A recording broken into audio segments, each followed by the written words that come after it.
Hello, gentle viewers. I am here with my guest, Zach Garcia, and we're going to be doing our weekend movie review. This past weekend, there was only one movie to see, and that was Jurassic Park. Jurassic World. Oh, yeah, Say Jurassic right, World. Be accurate. Directed by... Wait for Kevin it. Feige. No. Directed by J.A. Kathleen Kennedy. Bayona, and written by Derek Connolly and Colin Trevorrow. I found it to be a very enjoyable movie. I went to go see dinosaurs. I got dinosaurs, and then I got like a mixed super dinosaur, like they always seem to do in the Jurassic World series. I mean, that's what you go to these movies for. You want to see the dinosaurs. I was satisfied. I was satisfied. I was a little bit disappointed, but I mean, it is a movie I would recommend going to see because it's a Jurassic Park movie. You're going to see the dinosaurs, and I think it delivers on that. Yeah. So we're gonna go into the spoiler review of this review. And 5 seconds. If you haven't seen it, you have now to leave. Okay. All right, so we Go. open. And go. All right, so we open the movie and everybody seems to be divided because all the dinosaurs are stuck in Jurassic World still. Do you remember what the island's called? It's like Isla Nueva. Or yeah, something whatever like the that. island is called from the first Jurassic World movie. The dinosaurs are still Well, it's there. actually all the way from Jurassic Yeah. Park.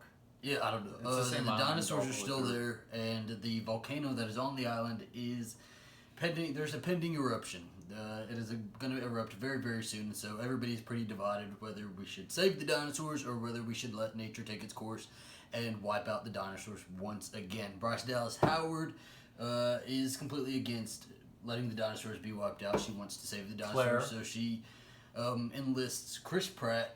Owen. And she has to do a little coaxing. Chris Pratt raised a specific dinosaur named Blue, and Blue is still stuck on the island, so she uses Blue to sort of coerce Chris Pratt into going back and helping her save all of the dinosaurs. And so they go to the island. Double cross. There's a double cross. There's some people. The people who the people who asked Bryce Dallas Howard and Chris Pratt to go back to the island, it turns out they are not trying to save the dinosaurs as they once said. They're trying to Make a profit. Yeah, they're trying to make a profit off of the dinosaurs. They want to sell them. And so everybody makes it off of the island. Only a few dinosaurs make it off of the island. We end up in a mansion for the remainder of the movie where there's a bunch of rich people buying these dinosaurs, and Chris Pratt and The evil rich people. Chris Pratt and Bryce Dallas Howard must save the dinosaurs from the rich people. What? Okay, so now we're gonna go through a couple of just bullet points for the movie. So I want to start with the opening scene. The opening scene of the movie. Oh yeah. Just harken back straight to the first Jurassic Park movie. That was my favorite part of the whole movie. I think it was a very strong opening. It was very reminiscent of the T-Rex scene. The T-Rex scene in the first Jurassic Park. When it's raining. Yeah, when it's raining, everybody. It's very at good. night. The T-Rex is Very coming through. atmospheric. Yeah, you feel it. You feel the dinosaurs. Gets you excited for the rest of the movie just to be let down. No, I thought it was good. What I liked, and I know you didn't like, was that it felt like there was two movies in one. We had the movie at the island and all the shenanigans that were going on there, and then we had the movie at the mansion with the evil rich people. That's where it sort of fell off for me. I wasn't a big fan of all the mansion scenes. Yeah, I feel like they didn't tell us that was going to happen. I mean, if you watch the trailers, I don't. If you watch the trailers, it looks like a rescue mission, and it looks like maybe the dinosaurs get out into like the city or something like that, maybe. But no, it pretty much takes place all in the mansion. The island scene is very short, I think. Well, I just figured that after 5, iterations in this franchise, it's time for Jurassic World to become Jurassic World. Well, I mean, I agree, but yeah, okay. Okay, so again, Chris Pratt is motivated by Blue, his Baby little dinosaur baby, Blue, his little bee, and what I really like about the movie is that we already knew that Chris Pratt's character Owen had a very close relationship with Blue from the first Jurassic World movie. but they go more into that.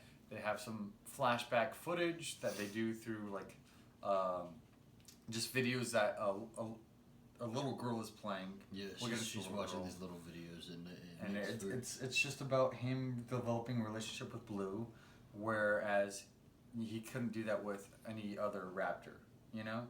Yeah. And that's important because later we found out the girl who was watching it, who is what's his name? Benjamin Lockwood's daughter is actually also cloned. So this part is this is when we go back granddaughter, to the mansion. But so Dr. Hammond from the original series, he had a partner. He had a partner, but we never saw the partner in the original series. But because the actor who played Hammond is dead now, we have to have a standing character. So the standing character is supposed to be Hammond's partner from before. We've never seen him, but we're seeing him now. And he owns this mansion. He owns this company, and he's entrusted another guy to. His name is Eli Mills. Eli Mills. To kind of oversee the company and all the estates. Yeah, because the scientist is on his deathbed now. He's a very old man, and he also cares for a little girl who turns out to be a clone of his daughter. It's like Benjamin weird Lockwood's daughter. Yeah, which he finds out later. He used the research to make the dinosaurs to make his daughter, and so she's not part dinosaur or anything that we know yet, but. She's just a clone. She's the Indo girl. And I could not stand her. That is the one character that I could not stand until it comes to the very end. Well, it's because it was weird because she had two extremes where she was either like super afraid of everything or she would just excuse me. The devil's coming out.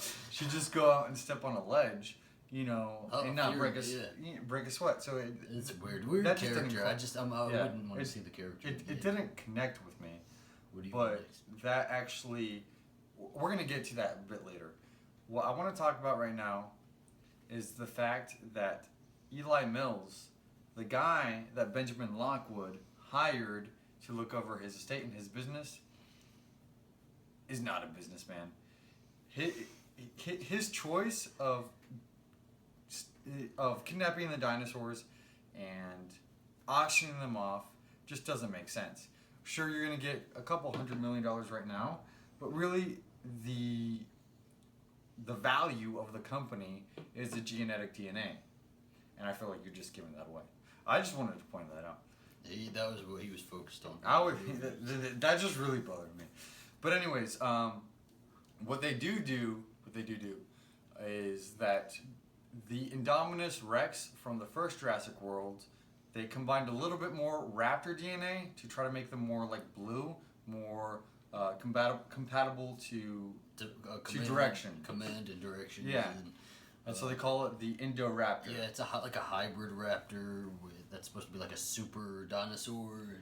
And it was a pretty good villain. It was designed to be a killing machine. Yeah, like in every Jurassic Park movie, there is the one dinosaur that's the villain, in addition to the one person that's the villain. And so in this one, the Indoraptor is made to be it's like he's more of the tragic villain, I guess, the tragic antagonist, because this is what he was made to be. He was made to be a killing machine so that they could sell him for military usage. Yeah. So he's sort of forced to be. And of course, there's that fight between him and Blue, and then everybody chasing around the mansion, and that was all good and well. Yeah. I liked it, but really, what hit home are two scenes. First, which we didn't actually get to, is the scene where they're leaving the island as the island is erupting, and it's incredibly sad. I'm not going to go into it too much because this guy is going to start weeping. I'm not going to weep, but I had a hard time watching that in the theater. I really wanted to walk out at that point, just because I don't like seeing animals or hearing animals in pain, hurt, feeling sadness or anything like that. I don't, kill a human in the movie, but once you hurt an animal, it tears up my heartstrings, and so. I thought it was a great scene. It was because it accomplished what they wanted to accomplish. It was emotionally effective. Yeah. Because at first I was like, you know what? Yeah. The dinosaurs have run their course. Kill them. But in that scene, like that was a hard scene. Yeah. Okay. And then towards the end of the movie, they have not all of, but most of the dinosaurs caged up in like this basement research lab area. Of the mansion. So when I say they go to the mansion, the second part of the movie, they are in the mansion the entire part of the movie. So all the dinosaurs are locked up in like these cages within the basement. Which I don't even know how they had the time to build those cages if they weren't supposed They to did. house It dinosaurs. just didn't make sense to me. You would figure Benjamin Lockwood would have noticed that. Yeah. I don't know. Maybe I'm reading a little bit too much into this. No, I think the same exact thing. It's just there's a lot of plot holes in this. There's a lot of plot holes, but it was very entertaining.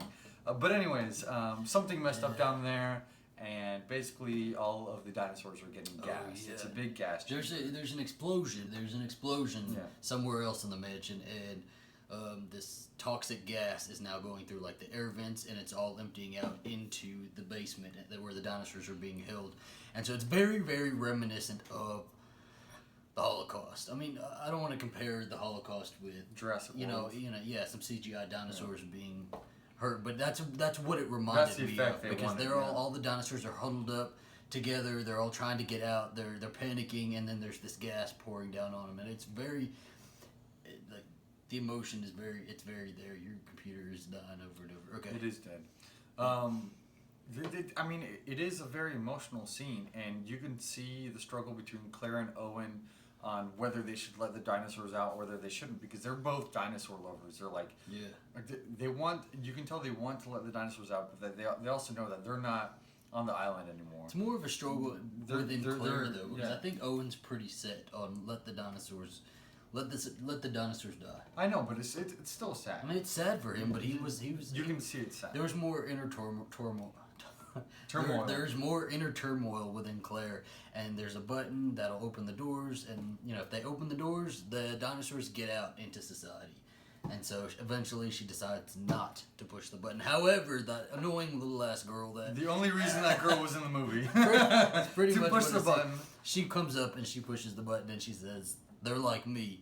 They're clones like me, so I can't." And so it clicks. It clicks, and I'm like, give a little girl a high five and send her off into another franchise, because I'm done with her after this. But good job, little girl. And so now this poor town, whatever poor towns that's near there, There's they're a gonna bunch have of dinosaurs loose they're now. gonna have some All the raptors campers, these and- poor campers who are out in the forest. It's gonna be interesting. So that there's the last scene where like they were driving out. It was like sunset, and they were watching the Triceratops. What? The flying ones. Oh, pterodactyls. Pterodactyls. I don't know why I said Triceratops. I was the one who told you pterodactyls. The pterodactyls just flying away, and it was just like, at that point you realize, now it's Jurassic World. Yeah, so the end of the movie is very, very good. Kind of remind me of Planet of the Apes. Yeah, because they're definitely, the dinosaurs are now into the world. And it definitely sets it up for a sequel. And I think there will be a sequel. Like, these movies always do really well because nobody is expecting them to be critically amazing. They're just expecting them To make a lot of money. Not to make a lot of money, but just to be badass and good entertainment. Just good entertainment. And I think this lived up to good entertainment. Well, speaking of, the movie was projected to make $130 million on its debut weekend. Yeah. It actually made $150 million. So it does and that well. was after a pretty poor critical, consensus. It has like a 53% on Rotten Tomatoes and Metacritic. So that's not good, but at the same time, like It doesn't I don't think anybody wants. Yeah. This isn't going to be an Oscar-winning movie. Nobody's looking at the Rotten Tomatoes for a Jurassic Park movie. Well, we do. I think the Jurassic Park fan base is a lot different than, say, the Star Wars fan base. Star Wars fan base is a lot more focused on story, and Jurassic Park fan base is focused on story, but a lot more so. They just want a nice ride. They want a good ride. It's a roller coaster. Yeah. So the movie for me was a very enjoyable watch. I would recommend to go see it, especially if you've already seen Incredibles 2. And have a great day. Have a great rest of your week and a weekend and Yeah. a life. And Let me know what you think of this movie. Party and subscribe and like and comment and follow me on Twitter and Twitter and Instagram. Follow his OnlyFans account. And Anyways, goodbye. I'm not throwing anything at my phone. Sayonara.